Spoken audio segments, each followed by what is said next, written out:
Talabul ilmi syar'i, jalan mudah menuju surga.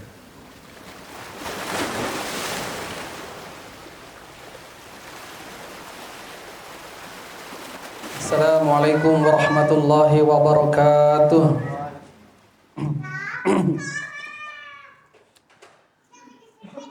Innal hamdalillah nahmaduhu wa nasta'inuhu wa nastaghfiruh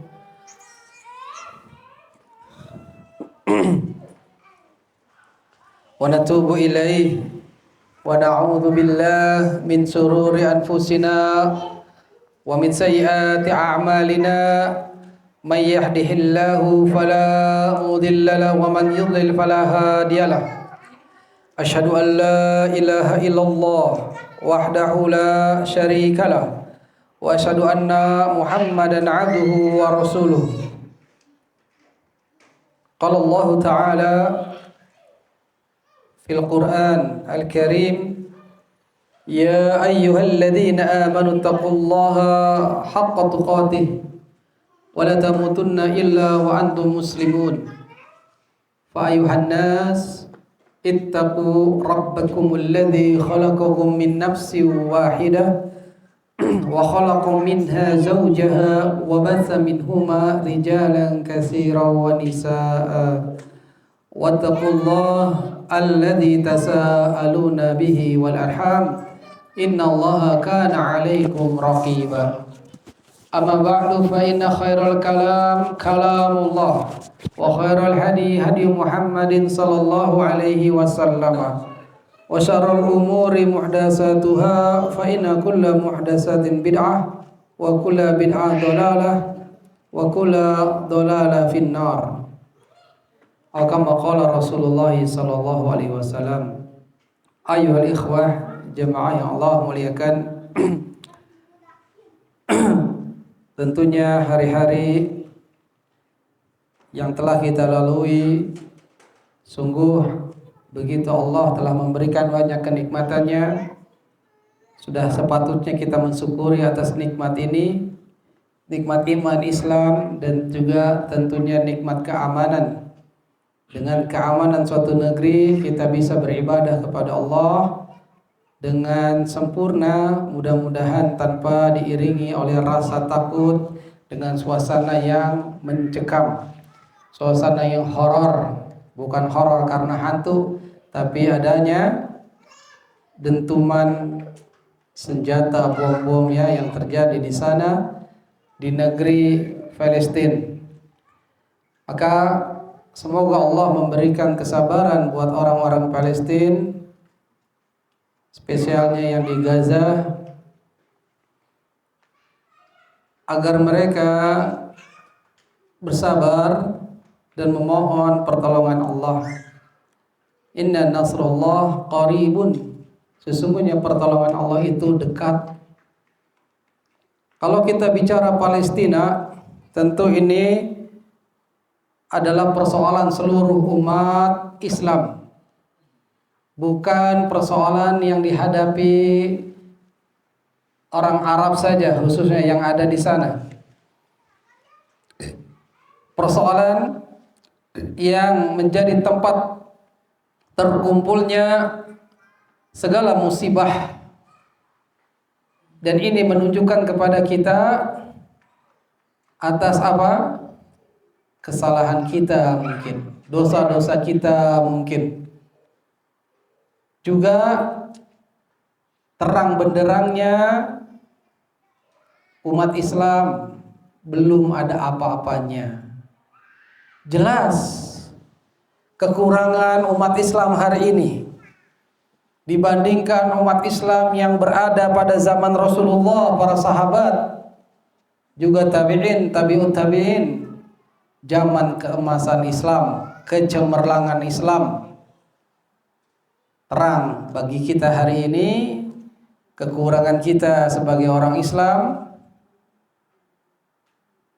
kurang menyatunya kita, dan ini merupakan persoalan yang sangat krusial. Persoalan ini merupakan teguran bagi kita sebagai umat Islam. Namun ala kulli halin, alhamdulillah ala kulli halin, Palestina yang merupakan Ardul Muqaddasah, tanah yang suci, Ardul Anbiya, tanahnya para nabi. Karena di sana banyak bermunculan dan juga merupakan mukimnya para nabi yang nanti insyaallah disebutkan. Di mana kita sebagai seorang muslim ahaqqun bihim min kulli man yad'i ittiba'ahum. Kita ini lebih berhak dengan mereka dari segala orang yang mengklaim yang dia menjadikan atau menyeru mereka itu adalah hak mereka. Nahnu muslimun ahaqqu bi Musa. Kita orang muslim lebih berhak ya dengan Musa daripadanya orang-orang Yahudi yang mengikutinya, yang Yahudinya al-maghdub, yang dimurkai. Pun kita lebih berhak dengan Isa dan orang-orang Nasrani yang mengikutinya, yang hari ini ya sejak Isa diangkat oleh Allah ke langit, banyak Nasrani yang menyimpang, ya, dolin, yang sesat. Kita ketahui Palestina, di sana ada Al-Masjidul Aqsa. Masjid Aqsa sebagai kiblat pertama umat muslim, di mana Nabi pun sholat menghadap Palestina, menghadap ke Masjidil Aqsa sebelum dipindahkan oleh Allah di Ka'bah. Di sana pun adalah perjalanannya Nabi kita Muhammad sallallahu alaihi wasallam, peristiwa Isra wal Mi'raj. Isra yang mana Nabi sallallahu alaihi wasallam berjalan ke sana ditemani oleh malaikat Jibril dengan menunggangi buraq, ya, dari sana, yakni dari Al-Quds, Yerusalem hari ini, terbang ke atas, ke langit Palestina. Ibrahim alaihissalam yang menurut ahli tarikh berasal dari Babilonia, Irak sekarang, atau juga ada yang berpendapat dari Damaskus. Setelah dakwahnya kepada siapa rajanya? Namrud ya. Dan ayahnya seorang pembuat patung yang untuk disembah oleh kaumnya. Maka Ibrahim alaihissalam pergi meninggalkan negeri kelahirannya menuju Kanaan, kemudian singgah juga menuju lagi ke Mesir, balik lagi ke Kanaan. Kanaan ini adalah nama lain dari Palestina dan wilayah-wilayah sekitarnya. Ibrahim alaihissalam kita ketahui dia adalah siapa? Abul Anbiya, bapaknya para nabi. Yang dimana di surat Maryam Allah firmankan, ulaikal ladzina an'amallahu alaihim minan nabiyyin min zurriyyati Adam wa mimman hamalna ma'an Nuhin wa mimman min zurriyyati Ibrahim wa Israil. Mereka adalah orang-orang yang Allah berikan kenikmatan di antara para nabi dari keturunan Adam, bapaknya para manusia pertama. Dan tatkala kami juga mengangkat bersamanya ma'an Nuhin wa dzurriyyatihi Ibrahim, dan keturunan Ibrahim dan keturunan Israil. Ma'ruf semua. Ini para nabi. Dan kita tahu Israel adalah nama lain daripada siapa? Yakub alaihissalam. Dari mana tahu? Banyak para ahli tafsir menyatakan Israel adalah Yakub.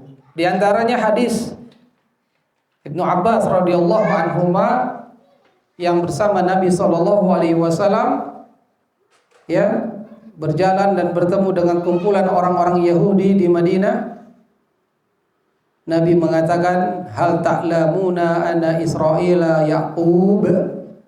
Apakah kamu sekalian tahu bahwasanya Israel itu adalah Yakub? Kata orang Yahudi, benar. Ya, benar itu bahasa Arab bisa sahih, bisa sodakta, kamu benar, bisa juga bala. Jangan 2 kali balanya ya.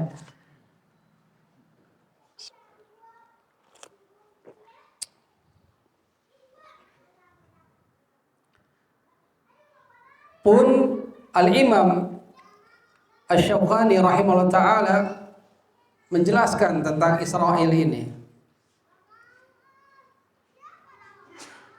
Ittafaqal mufassiruna ala anna Israel huwa Yaqub ibn Ishaq ibn Ibrahim. Telah sepakat ahli tafsir bahwasanya Israel adalah Yakub putranya Ishaq. Ishaq putranya siapa? Ibrahim. Ya. Ishaq itu lahir dari seorang ibu yang bernama Sarah. Ini adalah istri pertamanya Ibrahim alaihissalam.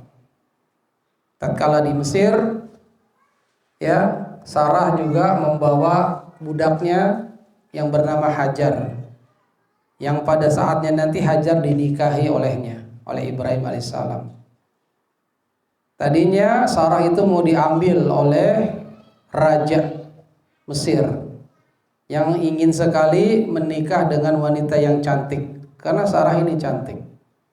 Tapi Ibrahim ini bukan dusta ya, nyebutnya ukhti, dalam artian saudari seiman, padahal ini istrinya.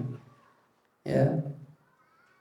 Tapi tetap aja si Raja Mesir ini ingin mengambilnya, sampai-sampai kisahnya itu tidak bisa menggauli Sarah. Raja Mesir ini beberapa kali nggak bisa menggerakkan tangannya, terbelenggu. Ya, sampai-sampai Raja Mesirnya mohon kepada Sarah agar memohon kepada Rabb, kepada Allah agar melepaskan belenggunya itu. Singkatnya nggak bisalah si Raja Mesir untuk menggauli Sarah, akhirnya dibebaskan. Karena Sarah nggak punya anak lama, akhirnya disuruh nikah sama Hajar, budaknya Sarah. Ya, Masya Allah. Ini mungkin salah satu solusi ya.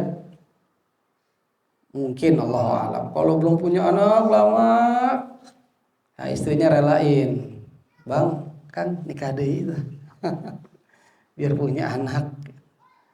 Kenapa? Karena setelah itu Ibrahim alaihissalam yang menikah dengan Hajar, lahirlah Ismail. Ya, tapi prahara keluarga, ya, Sarah cemburu, ya, ada Hajar di situ, kasih sayangnya bingung kan, ya, Ibrahim alaihissalam akhirnya mengantarkan Hajar dan Ismail ke Makkah, ke negeri Makkah. Padahal saat itu juga Sarah sudah punya anak, Ishak, yang mana Allah Subhanahu wa taala ya telah kabarkan kepada Ibrahim ini, wa basarnahu bi ishaqi wa ala nabiyyan minas solihin. Wa basarnahu, dan kami kabarkan gembira kepada dia bi ishaq, dengan adanya Ishaq. Ya, kalau orang Arab nyebutnya Ishaq, kalau orang Inggris Isaac, ya, ISAAC, Isaac panggilannya ya. Di belakangnya Newton ya. Orang kimia tahu nih. Isaac ya, Ishaq. Allah kabarkan kepada Ibrahim dengan adanya Ishak nabiyan minas solihin, seorang nabi di antara orang-orang yang soleh. Wa barakna alaih, dan kami berkahin kepadanya, kepada Ibrahim, wa ala Ishak, dan juga kepada Ishak. Wa min zurriyatihima muhsin wa zalim li nafsihi mubinun. Dari sinilah ayat ini cikal bakalnya nanti Yahudi. Ishak punya anak namanya Yakub. Yakub nanti nikah dengan 4 orang wanita. Antum baru berapa? Salah, jangan sering salah. Baru 1 Ustaz. Ana belum Ustaz. Semoga Allah memberikan antum kemudahan. Amin. Ishak punya istri. Yakub. Sukron ya.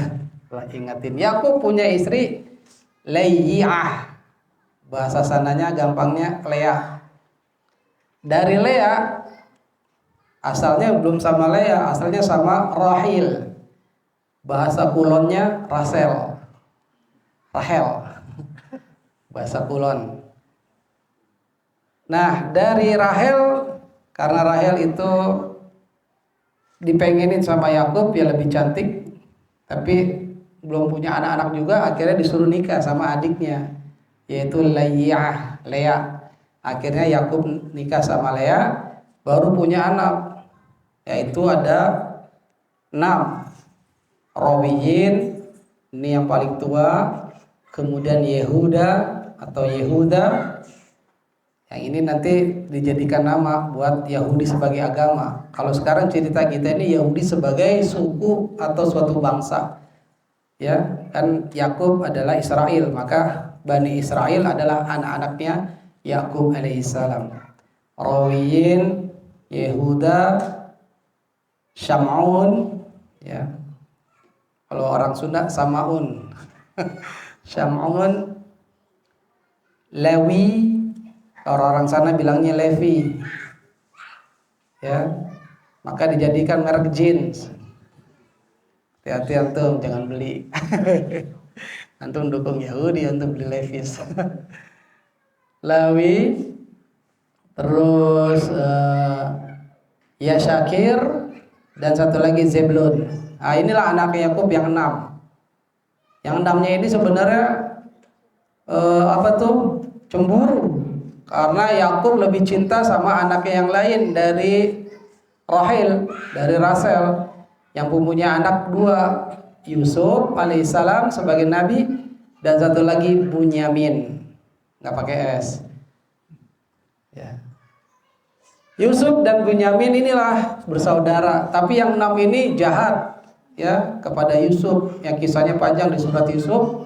Yusuf dibawa kabur, ya, diceburin ke sumur dan seterusnya lah, ya. Kemudian ada lagi 2 anaknya Yakub dari budaknya Rahel dan budaknya Lea tadi, yaitu siapa namanya lupa satu. Dan namanya dal alif nun, sama siapa lupa satu lagi. Terus yang satu lagi dari budaknya Lea itu Jad dan Asher.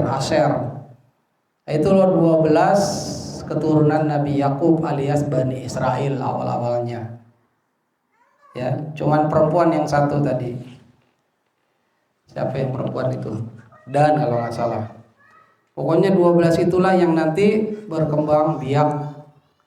Ya, kisahnya tahu kan, Yusuf alaihissalam menjadi pembesar bendahara di Mesir, sehingga Yakub alaihissalam yang asalnya dari Kan'an ini, ya, diambil semuanya, keluarganya, sedikitlah 70-an orang itu.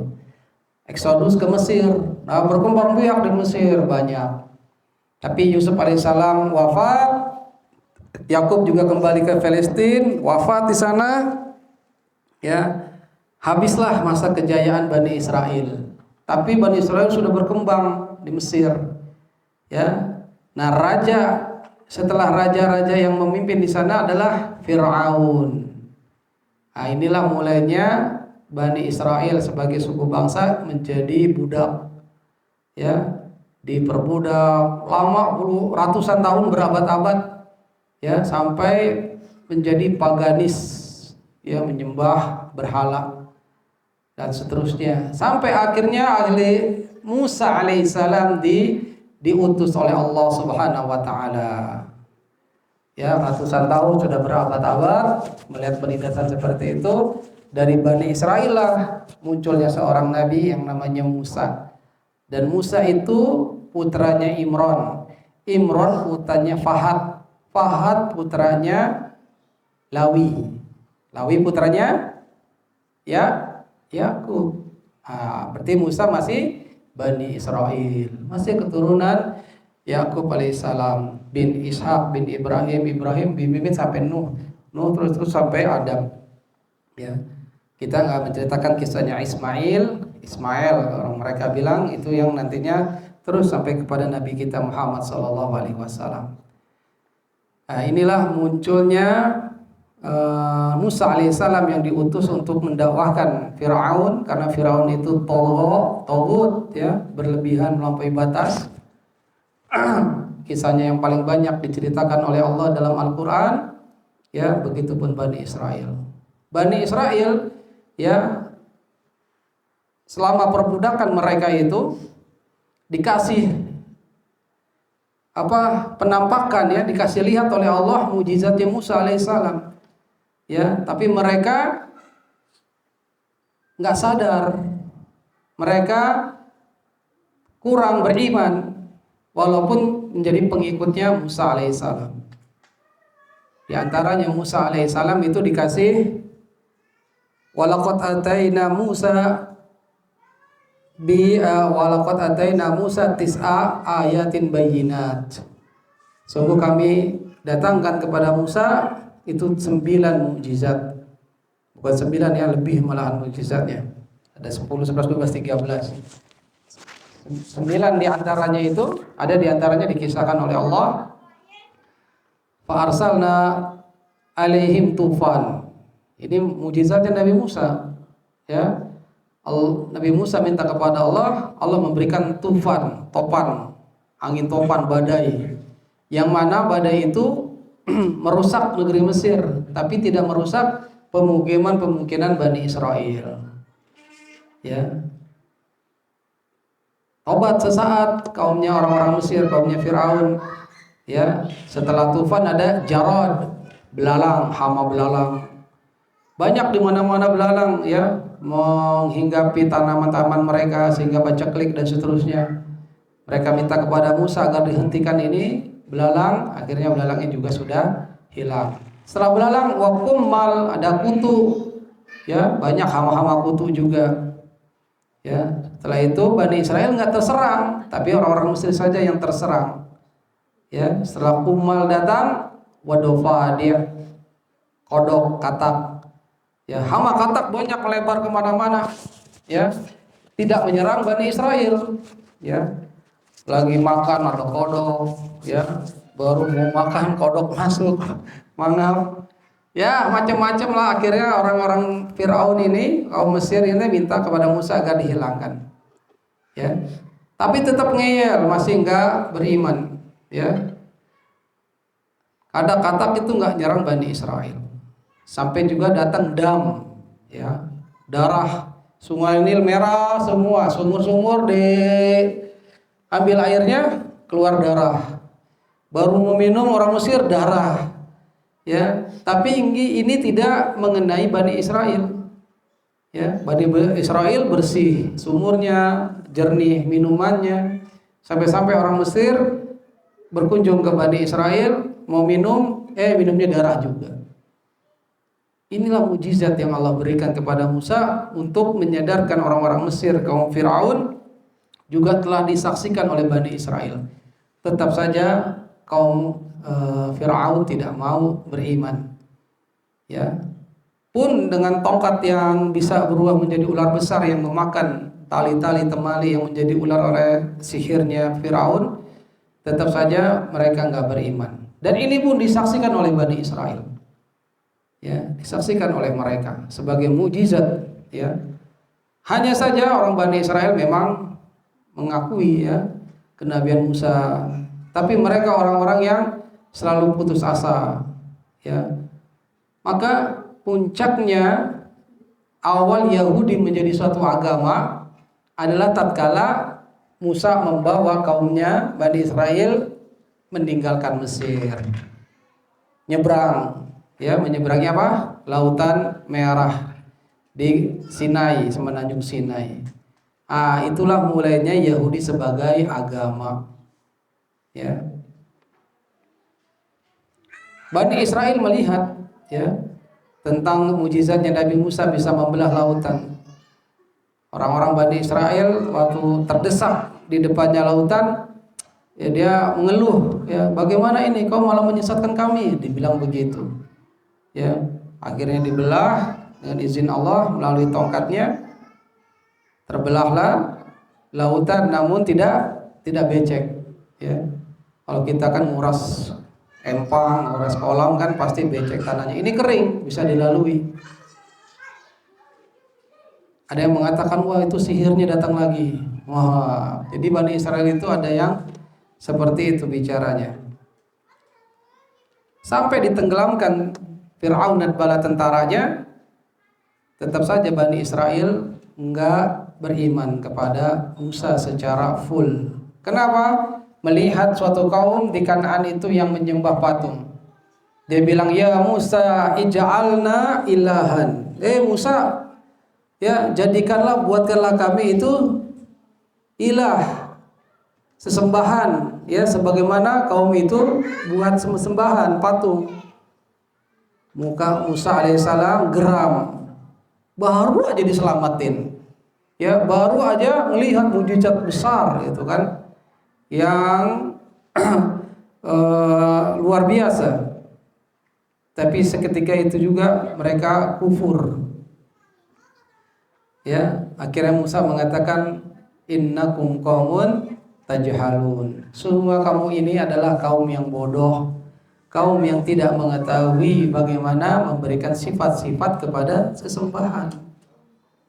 Ya. Musa geram pada saat itu, tapi mereka akhirnya tobat. Ya, tobatnya mereka sebentar, Bani Israel. Ya, Musa ingin mendapatkan wahyu, ya, di Bukit Tur, ya, mendapatkan 10 perintah, ya. 40 hari Nabi Musa meninggalkan kaumnya, mohon kepada kakaknya Harun alaihissalam untuk menjaganya, ya. Belum nyampe 40 hari, ya, udah keluarlah Samiri mempelopori membuat patung anak lembu, patung sapi, Baqaratun sofro, ya, sapi yang warnanya kuning keemasan. Samiri ini nyomot-nyomot perhiasan yang jatuh saat lagi dikejar-kejar tentara Firaun, diambil. Sampai sana udah nyebrang, dilebur, dijadikan patung anak sapi. Singkatnya Nabi Musa turun, Nabi Harun diomelin sampai dipegang kepala dan janggutnya, ya. Kenapa? Karena Harun sudah diancam oleh Bani Israel, ingin diapakan? Dibunuh. Ya, itulah karena kelamaan hidup bersama Firaun, ya, mentalnya paganisme, sehingga mudah sekali untuk, ya, menyeleweng untuk beribadah kepada Allah saja. Bani Israel. Itulah awalnya dia menjadi agama. Setelah Musa wafat, Harun wafat, Nabi Musa digantikan oleh Nabi Yosua, bahasa sananya Yosua, ya. Yosua pun sama orang-orang Bani Israel, ya, dilecehkan juga. Banyak yang dilecehkan dari nabi-nabi yang keturunan Bani Israel. Bukan hanya dilecehkan, dituduh juga, ya. Bahkan tertulis di kitab Torahnya, Taurat yang sekarang ini, yang mereka tidak asli lagi, banyak nabi-nabi mereka itu dituduh, ya. Nabi Nuh mabok, Nabi Daud berzina, Nabi Sulaiman menyekutukan Allah, nabinya sendiri Di kitabnya sendiri dibilang demikian. Naam. Ya. Terus sampai ada Nabi Yosua tadi udah, Nabi Daud alaihissalam, ya, Jalut dan Tolut, Daud, kemudian Nabi Sulaiman, kemudian ada pas itu baru terbentuknya kerajaan, ya, kerajaan Yahudi, kerajaan Israel, ya, nggak karuan lah pokoknya itu orang-orang Bani Israel mencar-mencar, ya, zaman Yunani, zaman Romawi juga terpencar-pencar. Yang modern itu pas Perang Dunia Kedua, ya, yang bersama Hitler sangat geram orang-orang Yahudi itu dibantai, ya, banyak di Jerman dibantai orang-orang Yahudi, sehingga orang-orang Yahudi itu yang sekarang mendirikan negaranya dengan negara Israel, kelicikan mereka, ya, menamakan negaranya dengan nama yang bagus, ya. Israel apa artinya?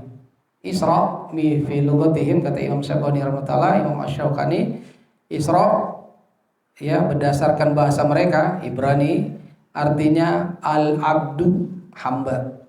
Sedangkan il atau el itu huwa Allah. Jadi Israel adalah Abdullah, hamba Allah. Ya, pantas gak kalau kita berdoa hancurkan Israel? Pantas? Tidak. Masa Nabi Allah Yakub dihancurin? Ya, hancurkanlah Yahudi. Ya, uqtuluhu, ya, bunuhlah mereka sebagaimana batu pohon-pohon nanti kelak, ya, akan memberitahu orang muslim, kecuali pohon apa? Gorgot, ya, dalam suatu hadis, ya. Itulah Yahudi yang pada zaman Nabi pun, zaman Nabi kita Muhammad SAW itu juga bikin onar, selalu perjanjiannya dibatalkan sepihak, ya, enggak memenuhi. Kayak Bani Nadir, ya, Bani Qainuqa itu diusir dari Madinah, ya. Sampai pun Nabi kita Muhammad diracunin, ya, makan paha kambing yang disuka itu dibubuhin racun, ya. Nabi cuman makan dikit, ya, karena tulang kambing bisa ngomong sama Nabi, ya. Tadi sahabat satu lagi makan, ya, dengan lahapnya sampai meninggal qadar Allah. Hanya Nabi sudah masuk racun. Itulah yang menyebabkan Nabi sakit dan terus sampai wafat. Perempuan Yahudi ini kalau nggak salah namanya Zainab, ya. Itulah ikhwah, ya. Maka Yahudi yang hari ini mereka eksodus dari Eropa dari mana saja, itu lantaran Inggris nggak kuat lagi, ya. Negara Inggris yang menjajah Palestina, menjajah Mesir, menjajah negeri-negeri Afrika itu, ya, bingung, kewalahan terhadap Yahudi, udah suruh sana aja, ya. Tahun-tahun 1948 terjadi kan peperangan antara pasukan Mesir, Yordania, Irak, Suriah, bergabung orang Islam itu nyerang Israel, negara Israel, Yahudi, tapi kalah, ya, kalah kan, karena canggih, memang mereka itu canggih, ya. Kita belum dikasih kesempatan oleh Allah untuk menang melawan mereka, ya. Kalau kita pun mau ke sana juga belum dapat izin, ya. Jihad kita masih di sini. Dengan apa? Dengan doa, ya. Karena jihad dipimpin oleh ulil amri, nggak boleh diperintahkan oleh sekelompok ormas, nggak boleh, ya. Inilah Ahlussunnah wal Jamaah. Lalu ikhwah, ya, tadi ada mengisahkan bahwasanya Palestina adalah negerinya para nabi, dan banyak sekali di dalam ayat-ayat Allah menjelaskan hal tersebut, ya. Qala Allah subhanahu wa najjaynahu wa Luta ila al-ardi allati barakna fiha lil alamin. Al-Anbiya Al-Anbiya ayat 71. Dan kami selamatkan Ibrahim dan Lut ke sebuah negeri yang kami telah memberkahinya untuk sekalian manusia. Jadi Nabi Lut juga termasuk yang di sana dari Palestina, ya. Nabi Daud, Nabi Sulaiman dari sana juga, Sampai tadi Nabi Yakub yang telah kita sebutkan. Ya, Nabi Soleh, Nabi Zakaria, Nabi Yahya, sampai Isa alaihissalam pun dari sana, dari Palestina.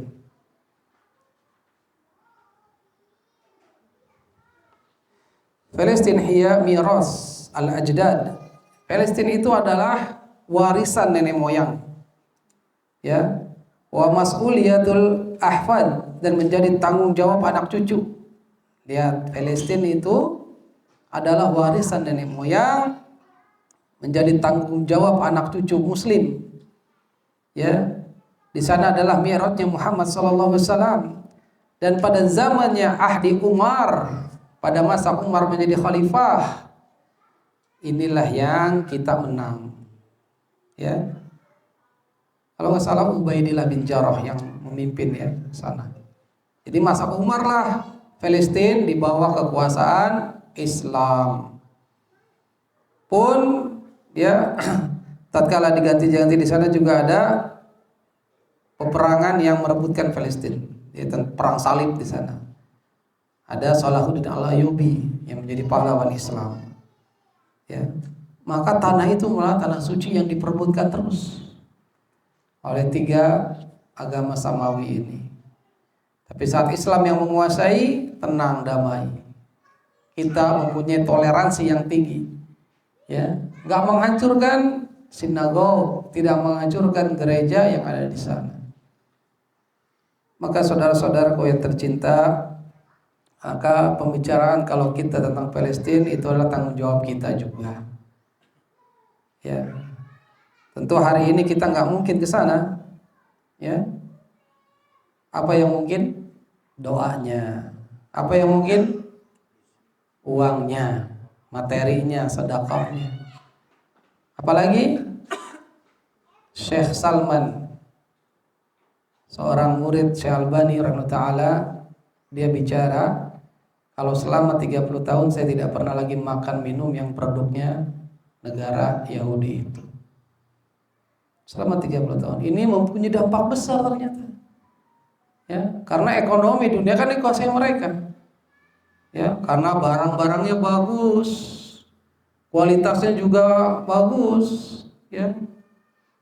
Nah, mungkin sudah saatnya kita cari-cari produk, mendingan produk muslim atau produk yang lain yang masih setara. Ya, walaupun tidak semuanya, ya. Ya, lawang WA aja punya mereka. Ya, siapa namanya? Hah? Ya susah ngomongin juga. Iya, FB, ya, punya mereka. Tapi setidaknya minimal produk-produk sehari-hari lah kita cari. Udah banyak kan muslim juga punya produk gitu kan. Kayak pasta gigi, sabun yang sering kita pakai itu udah banyak muslim.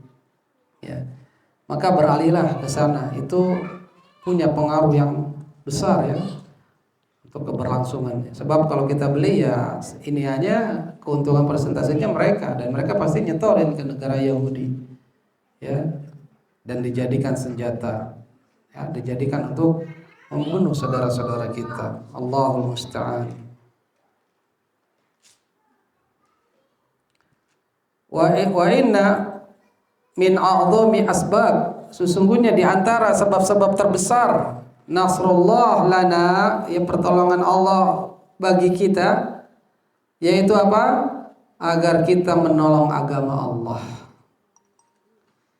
Bil amr bil ma'ruf wa nahyu 'anil munkar.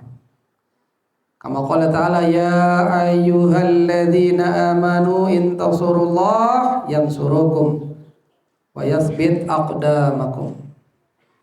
Inilah kaidahnya, ya, yang diambil dari firman Allah. Allah menyeru, wahai orang beriman, sesungguhnya kalau engkau menolong agama Allah, pasti apa?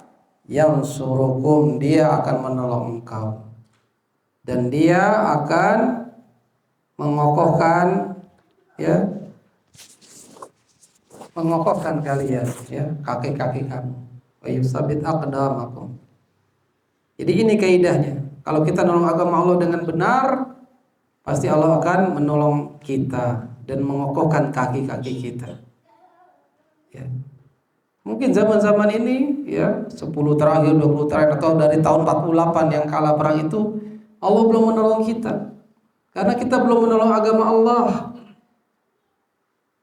Terus bagaimana Ustadz kita menolong agama Allah? Ya menolong agama Allah dengan kita menjalankan agamanya dengan benar, mentauhidkannya dengan benar, ngikutin Nabi dengan benar, ya menjalankan agama dengan benar. Ini pasti akan ditolong oleh Allah. Ya, apakah kita udah menolong agama Allah? Tentu tidak. Cuman sedikit yang menolong agama Allah. Berapa banyak sholat masjid subuhnya, zuhur, asar, maghrib, isanya. Kalau benar-benar menolong Allah tuh subuh pasti banyak. Enggak cuma 1 sab, enggak mungkin setengah sab. Ya. Mereka lebih senang dengan tidur mereka, selimutan mereka. Anak bayi dulu ditembak-tembakin di pesawat-pesawat sama Yahudi, di sini gelar konser. Gimana mau ditolong sama Allah? Pemudanya jingkrak-jingkrak, gimana mau ditolong sama Allah? Karena belum menolong agama Allah dengan benar. Ya. Maka tolonglah agama Allah dengan benar kalau mau ditolong sama Allah. Ini menunjukkan Allah belum menolong kita. Ya. Namun ketahuilah ya, tetaplah kita bersabar dan memberi kesabaran ke saudara-saudara kita. Kita juga merasakan sakitnya karena permisalan orang beriman dalam hal kasih sayangnya seperti satu jasad. Kalau satu anggota badan yang sakit pasti semua merasakannya. Hari ini kita merasakan tentunya. Nah, jangan lupa untuk kita selalu mendoakan mereka, saudara-saudara kita yang di Palestina, yang di Gaza. Allahu a'lam bishawab. Mungkin ini saja mukadimah tentang Palestina, tentang negeri para nabi, negeri suci yang menjadi kiblat pertama umat Islam. Itu adalah tanggung jawab kita juga. Nah, Allahu a'lam bishawab. Ini saja mungkin ikhwah, mudah-mudahan yang sedikit yang bermanfaat, kurang lebihnya saya mohon maaf. Akhiru da'wana alhamdulillahirabbil alamin. Subhanaka Allahumma wa bihamdik, nasyhadu an la ilaha illa anta nastaghfiruka wa natubu ilaik. Assalamualaikum warahmatullahi wabarakatuh.